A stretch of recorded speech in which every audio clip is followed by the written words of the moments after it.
à tous. Aujourd'hui, je vais vous raconter la triste histoire d'Anna Gould, une riche héritière née en juin 1875 à New York aux États-Unis et dont la fortune provient de sa famille qui a acquis ses biens avec les chemins de fer. Son désir de pouvoir faire partie de l'ancienne noblesse européenne se concrétisera dès son premier mariage aux côtés du comte français Boniface de Castellane, né en 1867. Avec celui-ci, elle accède au titre de comtesse Boniface de Castellane le 4 mars 1895 à New York. Ainsi, en s'associant à une famille d'ancienne noblesse européenne, elle a pu asseoir sa légitimité dans la haute société. En retour, le comte, qui n'avait pas d'argent pour s'y illustrer, a pu bénéficier de la fortune de son épouse. Ils avaient fait connaissance au printemps 1894 à Paris chez Fanny Reed, une amie de la famille Gould. De cette union sont nés 3 garçons, Boniface de Castellane en 1897, Georges de Castellane en 1898 et Jason de Castellane en 1902. Boniface, sans égard pour sa femme et qui veut vivre comme le faisait l'ancienne noblesse avant la Révolution française, mais avec des commodités modernes, se mit à dépenser sans retenue l'argent de son union avec Anna. Elle aurait été de 15 millions de dollars, ce qui équivaudrait avec prudence à environ 480 millions de dollars en 2026. C'est de cette façon que le Palais Rose, rappelant le Grand Trianon de Versailles, a vu sa première pierre posée dans le 16e arrondissement de Paris en avril 1896, avant de pouvoir s'y installer en 1902.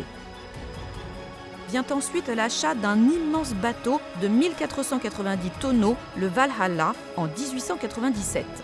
Suivi du château du Marais en Essonne avec 1200 hectares de terre et le château de Grignan dans la Drôme en 1899.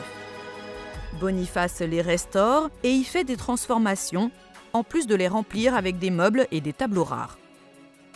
En 11 ans de ce premier mariage, 70% de la fortune d'Anna avait déjà disparu aux mains d'un mari infidèle qui se plaisait à lui faire des remarques désobligeantes et exagérées sur son physique, et le tout faisait le tour des hautes sphères et des médias.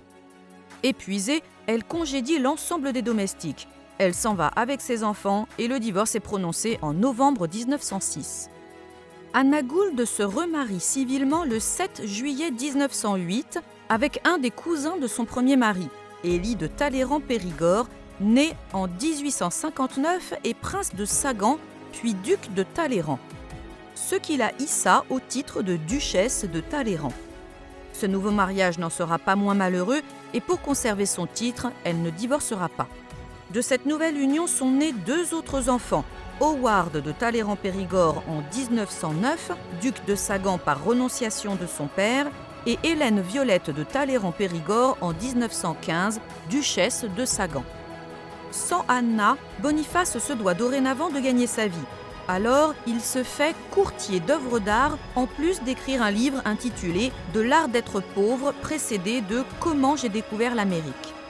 Le comte Boniface de Castellane meurt en 1932, suivi du duc Élie de Talleyrand-Périgord en 1937. Devenue veuve, Anna Gould est retournée aux États-Unis en 1939 avant de revenir infirme, sourde et presque aveugle en France en 1961.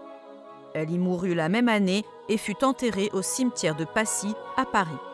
Grâce à son argent, Anna Gould a pu faire partie de la noblesse, mais son cœur de princesse resta pauvre et sans amour. J'espère que cette vidéo vous aura plu.